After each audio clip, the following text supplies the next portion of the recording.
রাজপথে মারমা আর ত্রিপুরা জনগোষ্ঠীর হাজার হাজার নারী পুরুষ নাচছে আর স্লোগান দিচ্ছে দাড়িপাল্লার পক্ষে।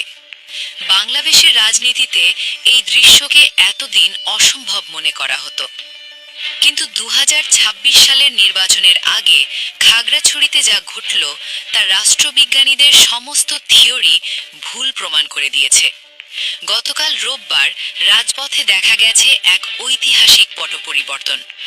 চাকমা, মারমা আর ত্রিপুরারা কেন তাদের দীর্ঘদিনের পছন্দ আওয়ামী লীগ বা আঞ্চলিক দল ছেড়ে জামায়াতের ইনসাফের পতাকা তলে আসছে?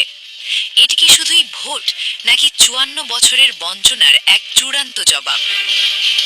সাধারণত পাহাড়ি রাজনীতি নিয়ন্ত্রণ করত আঞ্চলিক দলগুলো কিংবা আওয়ামী লীগ, কিন্তু খাগড়াছড়িতে যখন ত্রিপুরা ঐক্য ফেডারেশনের চন্দ্রীনাথ ত্রিপুরা আর মারমা ঐক্য ফেডারেশনের তাইথোয়াই মারমা জামায়াত প্রার্থী অ্যাডভোকেট ইয়াকুব আলী চৌধুরীর মঞ্চে দাঁড়িয়ে বক্তব্য দেন, তখন এটি আর নিছক নির্বাচনী সভা থাকে না, এটি হয়ে ওঠে এক সামাজিক চুক্তি।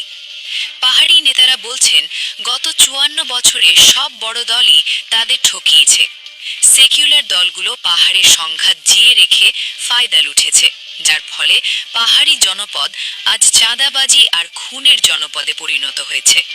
ঠিক এই রাজনৈতিক শূন্যতায় জামায়াত তাদের কাছে গেছে কোনো ধর্মীয় বাণী নিয়ে নয়, বরং ইনসাফ ও নিরাপত্তার গ্যারান্টি নিয়ে। তারা পাহাড়িদের বোঝাতে পেরেছে, আমরা তোমাদের ধর্ম বদলাতে আসিনি, আমরা এসেছি তোমাদের ভাগ্য বদলাতে। এই মিছিলে সবচেয়ে বড় চমক ছিল জামায়াতের নমনীয়তা। জামায়াত তাদের প্রথাগত কঠিন কাঠামোর বাইরে গিয়ে পাহাড়িদের নিজস্ব সংস্কৃতি আর নাচ গানকে স্বাগত জানিয়েছে। একে বলা হচ্ছে কালচারাল অ্যাকোমোডেশন বা সাংস্কৃতিক আত্মীয়করণ। পাহাড়িরা দেখছে, জামায়াত ক্ষমতায় গেলে হয়তো আঞ্চলিক দলগুলোর চাঁদাবাজি বন্ধ হবে এবং অন্যদের মতো তারা পাহাড়ের জমি দখল করবে না। পাহাড়ের মানুষ আজ অস্ত্রের রাজনীতি বাদ দিয়ে মূলধারার রাজনীতিতে ফিরতে চাইছে, আর সেই ফেরার মাধ্যম হিসেবে তারা বেছে নিয়েছে জামায়াতকে। এতদিন তথাকথিত সেকুলার দলগুলো প্রচার করত যে ইসলামী দলগুলো ক্ষমতায় এলে সংখ্যালঘুদের দেশ ছাড়তে হবে, কিন্তু খাগড়াছড়ির এই গণমিছিল সেই ভয়ের গল্পকে চুরমার করে দিয়েছে।